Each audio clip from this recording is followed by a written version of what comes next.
صدق اللہ العظیم۔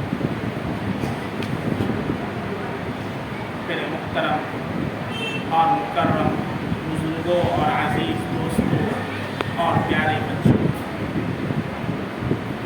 اللہ رب العزت نے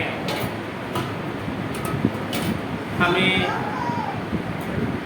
اور ساری ملت اسلامیہ کو اتحاد اور اجتماعیت کی ترغیب دی ہے اور تمام عبادتوں کے اندر اسی نظام کو باقی رکھا ہے۔ چنانچہ آپ دیکھیں کہ نماز کا حکم ہے تو نماز کے لیے جماعت کو لازم قرار دیا ہے۔ ہر شخص اپنے گھر پر نماز پڑھ سکتا ہے، کوئی گھر پر پڑھ لے، کوئی آفس میں پڑھ لے، لیکن جماعت کو سنت مؤکدہ قرار دیا، لازم قرار دیا، کیونکہ اس میں اجتماعیت، اللہ کی رحمت جماعت کے اوپر، اللہ کی مدد جماعت کے ساتھ ہو، اس لیے کہا کہ مسجد کے اندر آنا ہے اور جماعت کے ساتھ نماز ادا کی۔ حتیٰ کہ اگر کسی محلے کے لوگ اور کسی قبیلے کے لوگ جماعت کو ترک کر دیں اور کہیں ہم جماعت سے نماز نہیں پڑھیں گے، تو اگر اسلامی حکومت ہوگی تو اس بنیاد پر ان سے قتال کیا جائے گا۔ یہ اتنی اہم چیز ہے جماعت۔ اسی طریقے سے آپ زکوٰۃ کے اندر دیکھیں کہ زکوٰۃ کے اندر بھی اسلام نے اجتماعی نظام کو ہی ملحوظ رکھا ہے۔ چنانچہ نبی کریم صلی اللہ علیہ وسلم نے ارشاد فرمایا، خذ من اغنیائہم وترد الی فقرائہم، کہ جب اسلامی مملکت ہوتی ہے، اسلامی ریاست ہوتی تھی، تو سب کا نام رجسٹر پر درج ہوتا ہے کہ فلاں صاحب کون ہیں؟ بلال صاحب، ان کا مکان کہاں ہے؟ تکیہ، ان کے پاس کتنا سونا، کتنی چاندی، کتنی بھیڑ، کتنی بکریاں، کتنے اونٹ، کتنے مویشی ہیں، سب کے سب درج ہوتا ہے۔ اور فلاں صاحب ہیں، وہ غریب ہیں، مستحق۔ اب سال کا جب ایک سال پورا ہو جاتا تھا تو پھر ایک عامل جاتا تھا، اسے عامل بولتے ہیں۔ عامل کسے کہتے تھے؟ زکوٰۃ وصولنے والے، خلیفہ کی طرف سے، اور اس کے پاس سب درج ہوتا تھا کہ آپ کے پاس اتنا اتنا مال ہے، 40 بکری ہے تو ایک بکری زکوٰۃ میں نکالیے۔ اس طریقے سے اتنا سونا ہے تو آپ اتنا دیجئے، اور اس کو لے کر کے پھر جو مستحقین کی لسٹ ہے ان کو تقسیم کیا جاتا تھا۔ پھر اگلے سال ایسا ہوتا تھا کہ اس میں جتنے مستحقین تھے وہ زکوٰۃ دینے والے بن جاتے تھے۔ چنانچہ جب زکوٰۃ فرض ہوئی ہے تو 2 سال کے بعد کوئی زکوٰۃ لینے والا نہیں ملتا تھا، سب کے سب زکوٰۃ دینے والے بن گئے۔ یہ کس کی برکت؟ اجتماعیت کی برکت۔ اسی طریقے سے آپ روزے میں دیکھیں، دنیا کے اندر بہت سے ممالک ہیں اور ہر جگہ موسم ایک سا نہیں رہتا ہے، کہیں ٹھنڈی ہے تو کہیں گرمی ہے، اور کہیں تو 6 مہینے کا دن اور 6 مہینے کی رات ہوتی ہے۔ وہ لوگ بھی نماز پڑھتے ہیں، ان کا بھی سسٹم ہے۔ تو اب یہ کہہ دیا جاتا کہ بھائی ہر آدمی اپنے علاقے کے حساب سے روزہ رکھ لے، سال میں 1 مہینہ، کوئی کسی مہینے میں رکھ لے، کوئی اپنی سہولت کے حساب سے کسی مہینے میں رکھ لے۔ لیکن کیا حکم دیا؟ ماہ رمضان کا روزہ رکھنا ہے سارے مسلمانوں کو۔ اجتماعیت آپ دیکھیں جتنی اہم چیز۔ اسی طریقے سے آپ حج کے اندر دیکھ لیں، پوری دنیا سے لاکھوں کا اجتماع مکہ اور مدینہ کے اندر ہوتا ہے۔ رمی جمرات کے اوپر دیکھیں، لاکھوں لوگ جا رہے ہیں، ایک لباس میں ملبوس ہیں، کنکری مارنے کے لیے جا رہے ہیں۔ حکم ہوتا ہے مینا کے اندر سے کہ اب چلو، سورج غروب ہونے سے پہلے پہلے مینا چھوڑ دو، عرفات چھوڑ دو، فوراً سارے حاجی عرفات سے نکل جاتے ہیں۔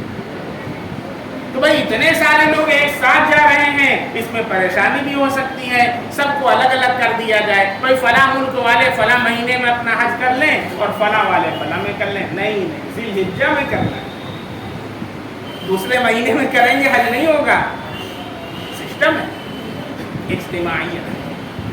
اسی لیے قرآن میں اللہ نے ارشاد فرمایا وَاعْتَصِمُوا بِحَبْلِ اللَّهِ جَمِيعًا وَلَا تَفَرَّقُوا، اللہ کی رسی کو مضبوطی سے سب لوگ مل کر کے تھام لو اور اختلاف نہ کرو، انتشار نہ کرو۔ ہم فلاں قبیلے کے رہنے والے ہیں تو ہم فلاں برادری کے ہیں، تو فلاں چھوٹی برادری کا ہے، تو ہم گورے ہیں تو فلاں کالا ہے۔ اللہ کے نبی صلی اللہ علیہ وسلم نے اعلان فرما دیا کلکم من آدم، تم سب کے سب کس سے پیدا ہو؟ حضرت آدم اور حضرت حوا سے۔ لا فضل لعربی علی عجمی، کسی عربی کو کوئی فضیلت نہیں ہے کسی عربی کے علاوہ عجمی کے اوپر۔ عجمی کسے کہتے ہیں؟ جو عرب کا نہ ہو کوئی اور جگہ کا رہنے والا۔ ولا لعجمی علی عربی، اور نہ کسی عجمی کو کسی عربی کے اوپر فضیلت ہے۔ ولا لاحمر علی اسود، کسی گورے کو کسی کالے پر کوئی فضیلت نہیں۔ ولا لاسود علی احمر، کسی کالے کو کسی گورے پر کوئی فضیلت نہیں۔ الا بالتقوی، اگر ہے تو کس وجہ سے؟ تقوی کی وجہ سے،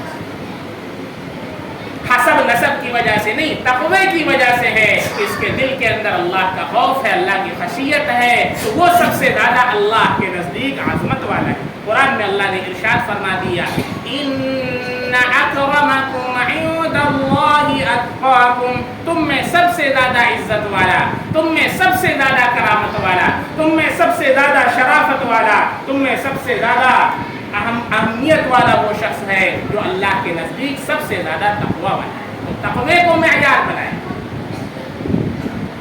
اور اللہ کے نبی صلی اللہ علیہ وسلم نے ارشاد فرمایا ایک حدیث کے اندر المؤمن للمؤمن کالبنیان، ایک مومن دوسرے مومن کے لیے کیسا ہے؟ ایک عمارت کی طرح۔ جیسے ایک عمارت تعمیر ہوتی ہے تو اس میں بہت سی اینٹیں لگائی جاتی ہیں، وہ ساری اینٹیں جب ملتی ہیں تب جا کر کے عمارت تعمیر ہوتی ہے۔ اس میں ایسا نہیں ہے کہ فلاں اینٹ بہت اہم ہے اور فلاں والی اینٹ کم اہم ہے، نہیں، ساری کی ساری اس کو تقویت پہنچاتی ہے۔ اللہ کے نبی نے فرمایا یشد بعضهم بعضا، ان میں سے ایک دوسرے کو تقویت پہنچاتا ہے، طاقت پہنچاتا ہے۔